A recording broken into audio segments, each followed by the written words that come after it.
Hola, bienvenidos a este rincón de lectura. Hoy traigo un relato anónimo de la novela picaresca por excelencia, El Lazarillo de Tormes. Un resumen contado para los más pequeños de la casa, si es que se quiere hacer, pero que también nos vale para los mayores. Así es que vamos a ello con esta novela pícara. Comenzamos la lectura. La historia que os voy a contar, la historia de mi vida, ocurrió hace casi 500 años, durante esa esplendorosa época conocida como el Renacimiento. Antes de que yo naciera, en la Edad Media, Europa estaba repleta de caballeros andantes que deambulaban por el mundo defendiendo tres grandes valores: lealtad, justicia y verdad. Las heroicas hazañas de estos caballeros se narraban en las novelas de caballerías, que se habían convertido en los libros favoritos de todas las clases sociales de la España renacentista. Y fue entonces, en medio de ese bullicio aventurero, cuando nací yo, Lazarillo de Tormes. Nací dentro del río Tormes, a su paso por Tejares, esa pequeña aldea de la ciudad de Salamanca. Por eso me llamo así. Cuando tenía 8 años, mi padre fue acusado de robar trigo en el molino donde trabajaba y lo condenaron a formar parte de una expedición naval para luchar contra los moros. Allí falleció. Fue entonces cuando mi madre y yo nos fuimos a vivir a Salamanca, donde malvivíamos con lo poco que ganaba cocinando y lavando la ropa de estudiantes y mozos de caballo. Mi madre conoció por entonces a un mozo negro y al poco tuve un hermanito mulato. Mi padrastro también fue condenado por ladrón y otra vez volvimos a quedarnos solos. Cuando me hice adolescente, un ciego le pidió a mi madre si yo le podía servir de guía.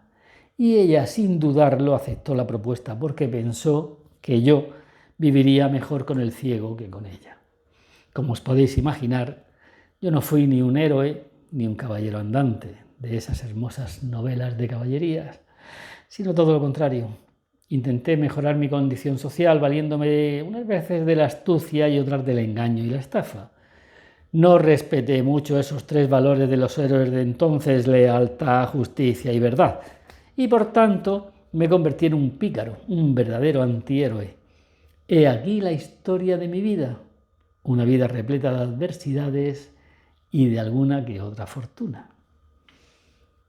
Esta versión que voy a leer del Lazarillo viene adaptada por María Jesús Chacón Huertas e ilustrada por David Hernando Arriscado. Continuamos la lectura. Primer tratado: el ciego y yo. Como ya os he contado, comencé a servir y a guiar mi ciego amo siendo apenas un adolescente. Estuvimos unos días en Salamanca, pero como no estaba conforme con las ganancias conseguidas, decidió que nos iríamos de la ciudad. Mi madre y yo nos despedimos llorando y me dijo: «Hijo, ya sé que no te veré más, procura ser bueno y que Dios te guíe. Tienes un buen amo, válete por ti mismo». Nada más salir de la ciudad, llegamos a un puente en el que había un animal de piedra, con forma de toro. Mi amo me mandó acercarme y me dijo: «Lázaro, acércate al toro y oirás un gran ruido dentro de él». Yo, creyendo que era verdad, me acerqué sin dudarlo y en cuanto puse mi cabeza junto al animal me dio un golpe contra él que me estuvo doliendo 2 días seguidos. Burlándose de mí, me dijo: «Ya aprenderás, necio, que el mozo del ciego debe saber una pizca más que el diablo». Desde aquel instante empecé a despertar de mi inocencia pueril y me dije: «Más me vale empezar a abrir bien los ojos, pues estoy solo y he de aprender a valerme por mí mismo», como me dijo mi madre. Mi amo era muy listo y astuto. Tenía 1000 formas y maneras de sacar dinero. Sin embargo, a pesar de que conseguía todo lo que se proponía, jamás conocí a un hombre tan avariento y mezquino.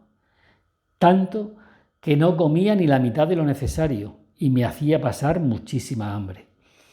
Pero como yo aprendía rápido, me valí de mi ingenio para no pasarlo tan mal. Conseguía engañarlo de tal manera que la mayoría de las veces me quedaba yo con la mayor parte de la comida. Cuando comíamos, solía poner a un lado una jarrilla de vino y se la ponía muy pegadita, muy a su lado. Yo la cogía rápidamente, le daba un par de tragos y volvía a ponerla en su lugar sin que se diera cuenta. Mas poco duró mi astucia. porque enseguida cayó en la cuenta de que faltaban algunos tragos. Así que optó por cogerla del asa y no soltarla. Entonces yo empecé a beber utilizando una larga pajita de centeno y poniéndola en la jarrilla. Y chupaba hasta dejarla casi vacía. Esta vez tampoco me duró mucho mi nueva argucia, pues enseguida se dio cuenta y decidió colocarla entre las piernas y taparla con la mano. Así, seguro que se lo bebería todo él. Pero no me rendí. Decidí hacer en la base de la jarrilla un agujero fino, que tapé disimuladamente con un poquito de cera. Cuando llegaba la hora de comer, fingiendo que tenía frío, me acercaba a las piernas de mi amo y a la pobre lumbre que teníamos. Así, al calor de ella, la cera se derretía y una fuentecilla de vino caía en mi boca. Entonces, cuando mi pobre amo iba a beber, no quedaba ni gota y se enfadaba mucho porque no sabía qué había sucedido. No paró de darle vueltas a la jarra hasta que descubrió mi engaño. Sin embargo, disimuló como si no lo hubiera notado. Al día siguiente me senté como de costumbre y cuando estaba disfrutando a mis dulces tragos, decidió vengarse de mí. Cogió la jarrilla con todas sus fuerzas y la lanzó contra mi boca. Fue tal el golpe que me dio que la jarra se convirtió en jarrazo. Me aturdió tanto que llegué a perder el sentido, además de las numerosas heridas que me hizo en la cara y que me partió varios dientes. Desde aquel instante le deseé todo el mal a mi amo ciego. Empezó a golpearme a menudo, a darme coscorrones y a burlarse continuamente de mí. Entonces decidí que me libraría de él. Y mientras esperaba el momento oportuno lo llevaba intencionadamente por los peores caminos, por donde más piedras habría para hacerle daño. Y aunque le prometía que no lo hacía con mala intención, él no se lo creía, claro, y me arreaba un coscorrón tras otro. Durante mi estancia con él viví otras muchas desventuras y de todas ellas aprendí que a lo largo de mi vida debería de valerme de mentiras y mucha astucia para salir adelante. Por su parte, él relataba a los vecinos mis adversidades una y otra vez con tanta gracia que no paraban de reírse.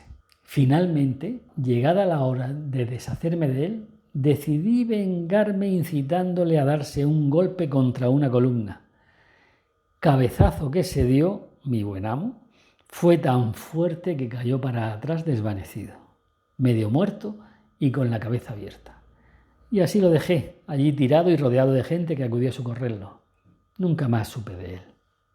Tratado segundo, el clérigo y yo. Al día siguiente me fui a Maqueda, pueblecito de Toledo, y mientras pedía limosna me topé con un clérigo. Así se llamaban antes los curas. Me preguntó si sabía ayudar a misa y yo le dije que sí, ya que esa era una de las buenas acciones que me enseñó mi primer amo. Y así fue como el clérigo me admitió. Para mi sorpresa, mucho me temo que escapé del trueno y di en el relámpago. Dudo si mi nuevo amo era mísero por naturaleza o si la había adquirido junto al hábito. Era tan avaro que guardaba la comida en un arca cerrada con llave, de manera que me mataba de hambre. A la tercera semana de estar con él ya me flaqueaban mis estrechas piernas. Como este amo no era ciego, no fui capaz de quitarle ni una sola moneda para comprarme algo. El poco vino que le sobraba de misa también lo escondía en su arca, y para disimular su mezquindad me decía: «¿Ves, Lázaro? Los curas han de comer y beber poco, por eso yo no me excedo como otros». Ya veis, también era un gran mentiroso mi amo. Cada vez que íbamos a rezar en los entierros comía y bebía como el lobo más hambriento y sediento del universo. Y es que en aquella época, tras un entierro, era muy común convidar a los asistentes y al cura. Yo, como os podéis imaginar, deseaba con todo mi corazón que cada día hubiese al menos un muerto y que Dios me perdone por ello, pero era la única manera que tenía de comer y beber hasta hartarme. Lo malo es que durante los casi 6 meses que estuvimos juntos, solo fallecieron 20 personas. Pobres. Pienso que hasta las maté yo, porque no dejaba de rogar a Dios que alguien se muriera para poder alimentarme. A menudo pensaba en dejar a mi amo, mas no lo hacía por 2 razones. La primera de ellas era porque no me fiaba de mis enclenques piernas muertas de hambre. Y la segunda, porque me decía a mí mismo, ya he tenido 2 amos. El primero me tenía medio muerto de hambre y el segundo ya casi me tiene enterrado. Pues ¿qué pasará si dejo a este y doy con otro aún más ruin y miserable? Como veis, vivía inmerso en la más pura tristeza. No me atrevía a hacer nada porque estaba convencido de que cualquier amo que hallara sería mucho peor del que ya tenía. Un día llegó a la puerta de casa una especie de ángel. Era un calderero, un vendedor ambulante de sartenes y otros utensilios caseros. Me vino una brillante idea a la cabeza y me dije, tengo que hacerlo. Señor calderero, he perdido la llave de este arca y me temo que si no la encuentro mi amo me azotará.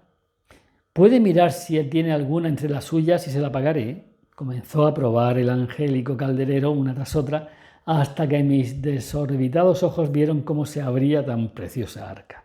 Entonces le repliqué, lamento decirle que no puedo pagarle con dinero, mas coja del arco el pago de su servicio.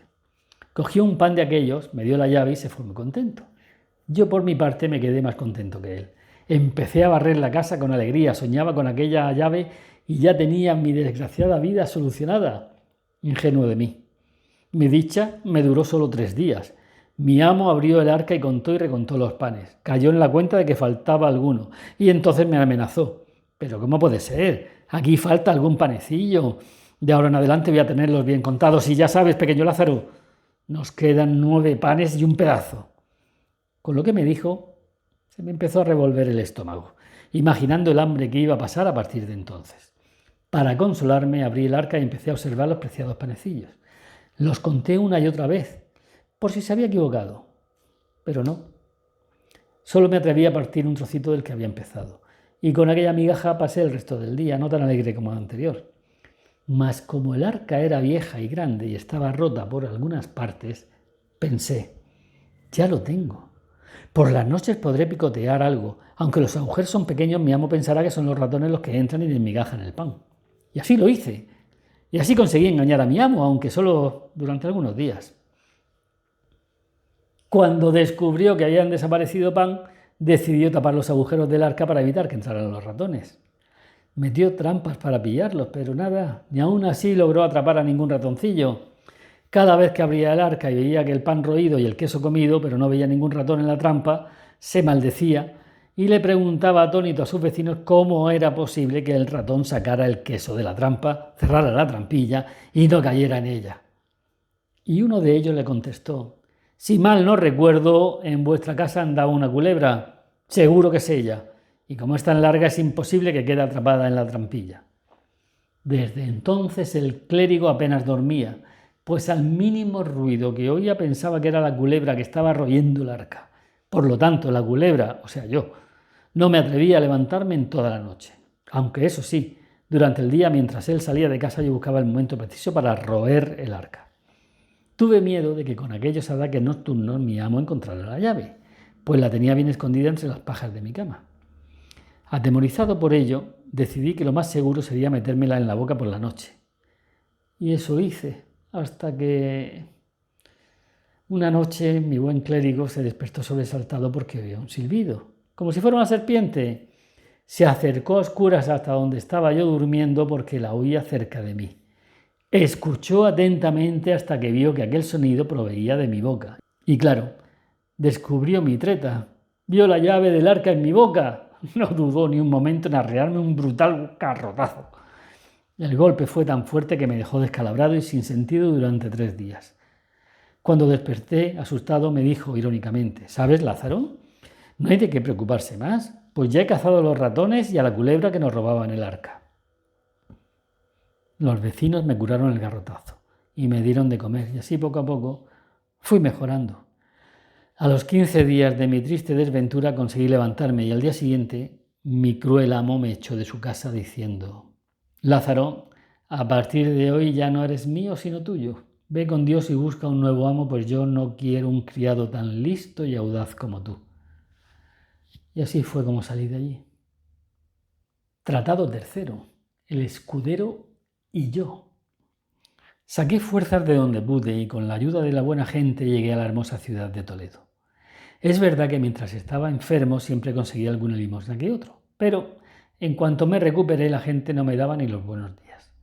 Iba deambulando de puerta en puerta sin saber muy bien dónde ir. Y quiso Dios que me topara con un gentil escudero, bien vestido, bien peinado y paso firme. En mi época un escudero era la persona que trabajaba como criado de los grandes señores. Él me miró y me dijo: ¿Buscas amo, muchacho? Sí, señor. Pues entonces sígueme, que Dios te ha concedido el honor de cruzarte en mi camino. Y sin dudarlo ni un instante le seguí. Mientras caminaba tras él daba gracias a Dios porque parecía que por fin este era el amo que necesitaba, según deducía de su ropa y su porte. Pero una vez más, mi dicha me duró muy poco. Eran apenas las 8 de la mañana cuando nos encontramos y estuvimos caminando por la ciudad, atravesando sin parar plazuelas y calles, hasta la 1 del mediodía. Tan solo paramos al pasar por la catedral donde mi amo escuchó misa. Yo mientras le seguía tranquilo y feliz. Me imaginaba que si no tenía necesidad de comprar nada para comer por el camino era porque tenía de todo. En cuanto llegamos a su casa, oscura y tenebrosa, empezó a preguntarme sobre mi vida. De dónde era, cómo había llegado hasta allí. Yo, pensando que más bien era hora de comer que de conversar, le conté con mis mejores mentiras las heroicas hazañas de mi vida. Y entonces, cuando no supo qué más preguntarme, se hizo el silencio. Y ya eran casi las 2. Y me preguntó: ¿Has comido, Lázaro? No, señor, me topé con usted esta mañana muy temprano. Pues aunque era temprano, yo ya había almorzado y cuando como algo por la mañana no vuelvo a tomar nada hasta la noche. Así que pasa el día como puedas, que después cenaremos. Creo que faltó poco para desmayarme. No me lo podía creer. Tras oír sus palabras regresaron mis penas y volví a llorar mi desdicha. Y al caer la noche no cumplió su palabra. No comimos ni un triste mendrugo de pan. Me pasé casi toda la noche en vela, peleándome con el hambre y enfadándome por mi mala fortuna. A la mañana siguiente mi amo se levantó y se vistió despaciosamente. Y con su paso pausado y el cuerpo bien derecho salió de casa diciendo: Lázaro, te dejo a cargo de la casa mientras me voy a escuchar misa. Haz en la cama y ve a llenar la vasija de agua al río. Cierra bien la puerta de la casa, no sea que nos vayan a robar. Y yo, mientras lo veía alejándose, caminando, con tan apuesta figura, pensaba para mis adentros: ¿cómo engaña a mi amo? ¿Quién va a pesar viéndole así que ayer se pasó todo el día sin comer? Seguro que nadie se imagina que no tiene ni con qué secarse las manos. Al volver del río pensé en barrer la casa. No pude hacerlo. Busqué por todos los rincones, pero no encontré apero alguno destinado a ello. Entonces decidí esperar a ver si venía mi amo. Y esperando se hicieron las 2 y mi gentil amo no apareció. Como yo estaba muerto de hambre, no me quedó más remedio que volver a mendigar. Comencé a pedir pan por las casas que parecían más grandes. Y tuve mucha suerte. Antes de que dieran las 4, ya conseguí algo para comer. Y pensando que no estaría de más ser precavido, me escondí algunos trozos de pan. Cuando llegué a casa ya estaba mi amo y le conté de dónde venía. Y me dijo: pues te esperé a comer, pero como no venías, comí yo. Me parece bien que hayas mendigado para saciar tu hambre, mas te pido que no le digas a nadie que vives conmigo, pues sería una gran deshonra para mí. No se preocupe por eso, señor, así será, le respondí. Y cuando llegó la hora de cenar, saqué los trozos que me había escondido y me dispuse a comer. Mi amo, que me miraba disimuladamente, no apartaba ni un segundo sus hambrientos ojos de mí. Y yo, sabiendo lo que sentía en aquel preciso instante, sentí lástima por él. Y por un momento dudé si convidarle o no. Al final decidí invitarle, y mucho que me temo que el ansia que mostraba al comer le impidió disimular el hambre que tenía. Así fue como, comiendo y bebiendo los manjares que yo había llevado a casa, nos fuimos contentos a dormir. Esta escena que os he contado ahora mismo se volvió a repetir durante 8 o 10 días. Mi amo salía por las mañanas muy alegre de casa porque sabía que cuando regresara tendría en casa algo que comer. Y yo, lamentándome de mi continua desgracia, llegaba a la conclusión de que, aunque esta vez era yo el que estaba manteniendo a mi amo, prefería esto que aguantar al ciego avariento o al desgraciado clérigo. Y pensaba para mis adentros: mi escudero no me da porque no tiene, no como mis otros amos. Para mi desgracia, mi dicha volvió a empeorar pronto. El alcalde prohibió la mendicidad en el pueblo, por lo que a partir de entonces ordenó azotar a todos aquellos que encontrasen mendigando. Como os podéis imaginar, mi amo y yo estuvimos 2 o 3 días sin probar bocado y sin mediar palabra. A mí me ayudaron a sobrevivir unas vecinas que me daban alguna cosilla para comer, pero aún así seguía estando más seco que el ojo de un tuerto. Mi amo, sin embargo, me daba más pena todavía. Se iba toda la mañana a la calle y no sé qué comía. Volvía como siempre bien estirado y a veces hasta se limpiaba los dientes con un palillo simulando que tenía algún resto de comida para limpiar. Le pedí a mi amo que me explicara para qué servía eso de la honra, tan importante para él. Pero por más ejemplos que me ponía, no deduje nada más que esa honra que él defendía capa y espada no valía para nada. Estando en esto, tocaron a la puerta. Eran un hombre y una viejecita pidiendo cuenta del alquiler de 2 meses. El hombre reclamaba la deuda de la casa y la viejecita el alquiler de la cama. Mi amo, pausado y tranquilo, le respondió que volvieran por la tarde a cobrar, pues tenían que ir a cambiar una moneda. Pasó la tarde, pasó la noche y, como os podéis imaginar, mi amo nunca volvió. Yo mientras pensaba qué haría con mi vida a partir de entonces. Me refugié en casa de las vecinas que me habían alimentado. El alguacil, que entonces se llamaba así el encargado de la justicia, intentó sacarme dónde estaba mi amo y cuáles eran sus bienes para saldar las deudas. Las vecinas defendieron mi inocencia y gracias a ella el alguacil me dejó tranquilo. Así, como os acabo de contar, fue como mi tercer amo, pobre pero honrado, me abandonó y huyó de mí. Tratado cuarto. El fraile y yo. No tuve más remedio que empezar a buscar mi cuarto amo. Esta vez mis vecinas me ayudaron a encontrarlo. Me dirigieron hacia un fraile al que ellas llamaban pariente, no sé muy bien por qué. Como ya os digo, era fraile. Sin embargo, no tenía mucha costumbre de rezar y comer en su convento. Creo que era el fraile que más zapatos rompía de todos, pues le encantaba hacer visitas a todo el mundo. Eso sí, él fue el que me regaló mis primeros zapatos, aunque no me duraron más de 8 días. Yo no pude resistir sus andanzas, así que por esto y por otras cosillas que no voy a contaros en cuanto pude, decidí abandonarle. Tratado quinto. El buldero y yo. Quiso Dios que encontrara pronto mi quinto amo, con el que estuve cerca de 4 meses. Esta vez fue un buldero. ¿Sabéis qué era un buldero? Se llamaba así a la persona que predicaba y vendía bulas. Y las bulas eran esos documentos emitidos por la Iglesia mediante los cuales se concedían determinados privilegios a ciertas personas. Por ejemplo, el que comprara alguna podía tener el privilegio de no ayunar en Cuaresma. Así, por cada bula que vendían, los bulderos recibían una compensación económica. Pues bien, mi nuevo amo era el vendedor de bulas más descarado y desvergonzado que jamás había visto. Cuando nadie le compraba por las buenas, se las apañaba para que fuera por las malas. Unas veces valiéndose de ingeniosos trucos y otras muchas engañando sin pudor a la pobre gente. Os contaré uno de sus astutos trucos y veréis de qué era capaz. Después de predicar durante 2 o 3 días en la Sagra, Toledo, no consiguió que nadie le comprara una sola bula. Estaba muy enfadado y por ello no sabía qué hacer. Al final decidió convocar al pueblo en la iglesia a la mañana siguiente para que asistieran a la despedida de la bula.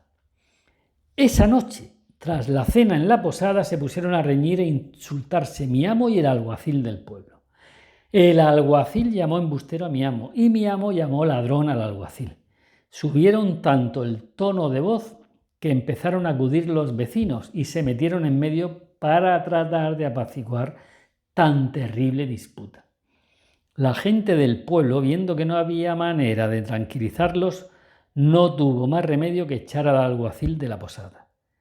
Los vecinos calmaron a mi amo, que seguía muy enojado por lo acontecido. Un poco ya más tranquilos, nos fuimos todos a dormir.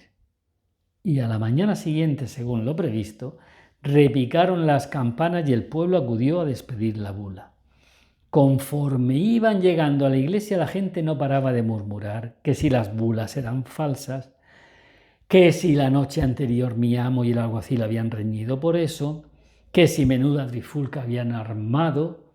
En fin, en medio de ese incesante murmullo, mi amo se subió al púlpito y comenzó a predicar su sermón para convencer al pueblo de que comprase la bula.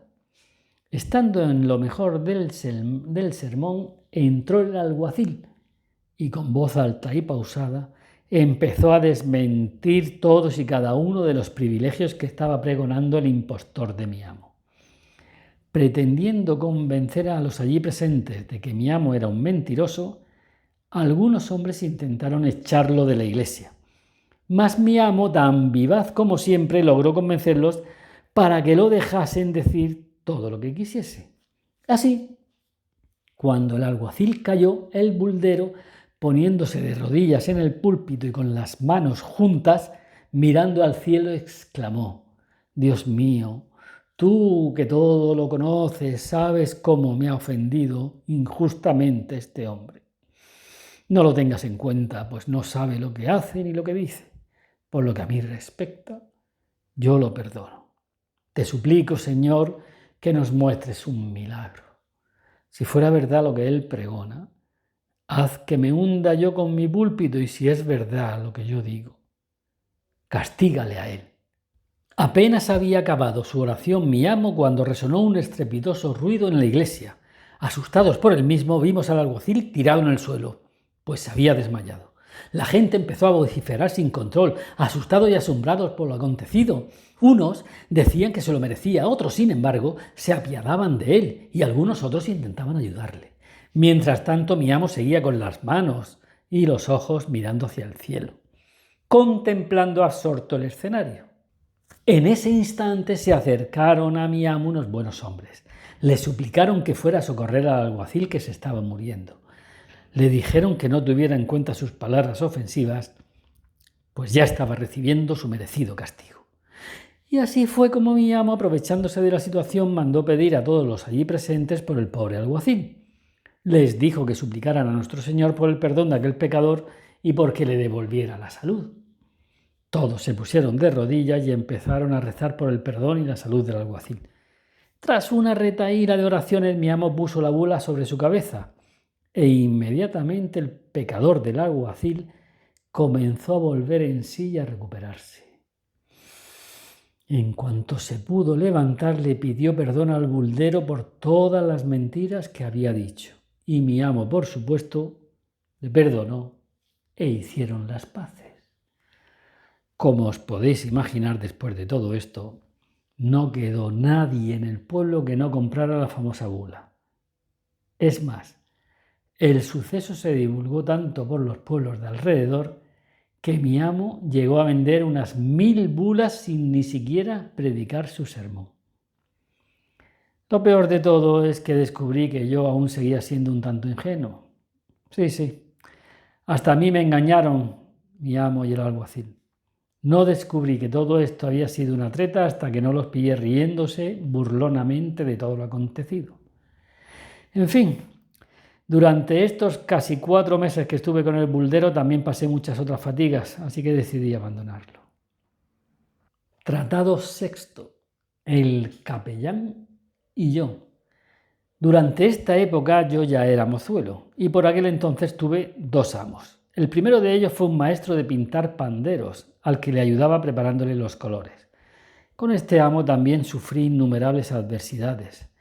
Estuve poco tiempo con él. Un día, estando en la catedral sentado, conocí al que sería mi 7º amo. Esta vez fue un capellán, o lo que es lo mismo, un sacerdote.